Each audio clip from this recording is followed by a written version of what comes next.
Case की बड़ी सुनवाई। वरिष्ठ अधिवक्ता राजेंद्र नारायण द्वारा ये बड़ा केस सीटेट को बाहर करने के लिए पटना हाईकोर्ट में लड़ा गया। ऐसे में बहस में क्या क्या हुआ, सुनिए, हम आपको विश्लेषित करते हैं। In this case, the validity of certain provisions of the rules framed by the state आप government. वरिष्ठ अधिवक्ता राजेंद्र नारायण को सुन सकते हैं। उन्होंने कहा कि आरटी एक्ट 2009 का सीधे तौर से उल्लंघन है कि सीटेट को बिहार में बहाली में मौका। The provisions contained in the right of children to free and compulsory education act framed in 2009 and the further subsequent notifications and guidelines issued by the Supreme Court. उन्होंने कहा कि केंद्र सरकार के गाइडलाइन का भी उल्लंघन है। वरिष्ठ अधिवक्ता राजेंद्र नारायण ने आरटी एक्ट 2009 का हवाला देते हुए आगे सीटेट अभ्यर्थियों को बाहर करने की बात की। ऐसे में बीके साई जो इंटरवेनर हैं सीटेट अभ्यर्थियों की तरफ से इस सीटेट एक्ट केस में, उन्होंने ये सवाल उठाया सीटेट अभ्यर्थियों की तरफ से कि 2012 और 2020 दो तरह के रूल हैं और 2012 रूल के हिसाब से लगभग 50,000 अभ्यर्थी नियुक्त भी हो चुके हैं छठे चरण में। आप सुन सकते हैं सीधे लफ्जों में बीके साई 2020 और 2012 रूल की बात करते हैं कि किस रूल को इन्होंने चैलेंज किया। Which rule he is challenging? It is very much there. Rule 5. No. Rule 5 of there is 12 rule, then there is 20 rule. In the writ application, he has filed writ in 20, therefore 20 rule. No, my lord, I will indicate. In the writ application, he challenged. माननीय न्यायाधीश ने कहा कि 2020 नियमावली को ये कह रहे हैं, तो रोकते हुए बीके साई ने कहा कि 2012 नियमावली पर 50,000 अभ्यर्थियों की नियुक्ति भी हो गई। Therefore, I am saying that I am unaware as to which rule you are challenging, because my lord, appointment has been made under 2012 rule. After coming into force of 20 rule, he filed an application seeking amendment in the writ application, and he has challenged 20 rule. He has given up his challenge to 12 rule. All appointments have been done under 12 rule. So now those possessing CTET qualification have been allowed scope and large. Yes, and more than So, आप सुन सकते हैं BK Sai का कहना था कि 2012 नियमावली के हिसाब से 50,000 अभ्यर्थियों की नियुक्ति भी हो गई। Wider competition for you. My lord, up till now, more than 50,000 appointments have taken place. They have joined. Rajendra Narayan ये कह रहे हैं कि राजस्थान और हरियाणा हाईकोर्ट ने सीटेट अभ्यर्थियों को बाहर किया है, ऐसे में बिहार में भी वो बाहर होने चाहिए। And Honorable Rajasthan High Court's decision, which I have already brought on record, they have also said that CTET candidates cannot be permitted in a state level teachers appointment eligibility test where it is being conducted. In our state, it is being conducted. आपने सुना राजस्थान और Haryana high court के दो बड़े जजमेंटों का हवाला देते हुए राजेंद्र नारायण ने कहा कि जिस राज्य में टीईटी की परीक्षा राज्य सरकार द्वारा कराई जाती है वहां पर सीटेट अभ्यर्थी अलाउ नहीं है। ऐसे में राजेंद्र नारायण ने आगे जो बात कही, आप सीटेट अभ्यर्थियों के माथे पर बल आ सकता है। अधिवक्ता राजेंद्र नारायण द्वारा साफ लफ्जों में कहा गया कि पिछली सुनवाई में ही माननीय न्यायाधीश द्वारा ये कहा गया था कि इस केस के फैसले के आधार पर बहाली की प्रक्रिया प्रभावित हो सकती है।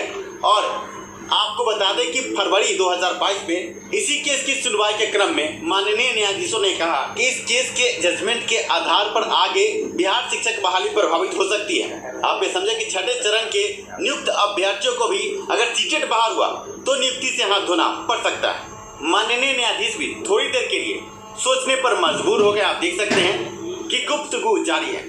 ऐसे में आपके स्क्रीन पर ओरल ऑर्डर है, जो पिछली सुनवाई का ओरल ऑर्डर है। आप साफ देख सकते हैं कि लिखा गया CWC 9574 और इस केस के दिशा निर्देश के आधार पर आगे बहाली प्रक्रिया प्रभावित हो सकती है।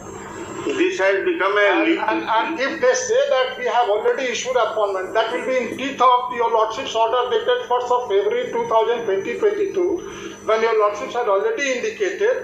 It is thus directed that the selection, if made in the meanwhile, shall be subject to the decision of the writ application. आपके स्क्रीन पर ओरल ऑर्डर है, जो पिछली सुनवाई का ओरल ऑर्डर है। आप साफ देख सकते हैं कि लिखा गया CWC 9574 और इस केस के दिशा निर्देश के आधार पर आगे बहाली प्रक्रिया प्रभावित हो सकती है। This has become a and if they say that we have already issued appointment, that will be in teeth of your lordship's order dated 1st of February 2022, when your lordships had already indicated. It is thus directed that the selection, if made in the meanwhile, shall be subject to the decision of the writ application. They ought not to have first issued the appointment.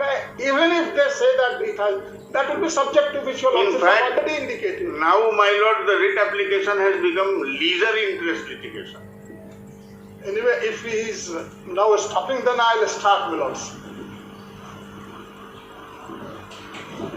आपने सुना, सीधे लफ्जों में कहा गया कि पिछली सुनवाई में ये ऑर्डर है कि केस के डिसीजन के आधार पर शिक्षक बहाली प्रभावित हो सकती है और आगे अगली तारीख 31 मार्च 2022 की है। ऐसे में अगर कोई भी फैसला उलट आया और सीटेट अभ्यर्थी बाहर हुए तो छठे चरण के शिक्षक अभ्यर्थी भी, जो सीटेट उत्तीर्ण अभ्यर्थी वो भी बाहर होंगे। आगे माननीय न्यायाधीशों ने तीनों अधिवक्ताओं को यह कहा कि आप 2-3 पन्ने का सिनॉप्सिस पटना हाईकोर्ट के पटल पर आगे रखें और इस आधार पर आगे जजमेंट होगा। Mr. Sai, we have filed intervention applications which have been allowed. you are selected candidate. आप सुन सकते हैं पीके साई के बारे में कहा गया है कि ये लोग इंटरवेनर हैं।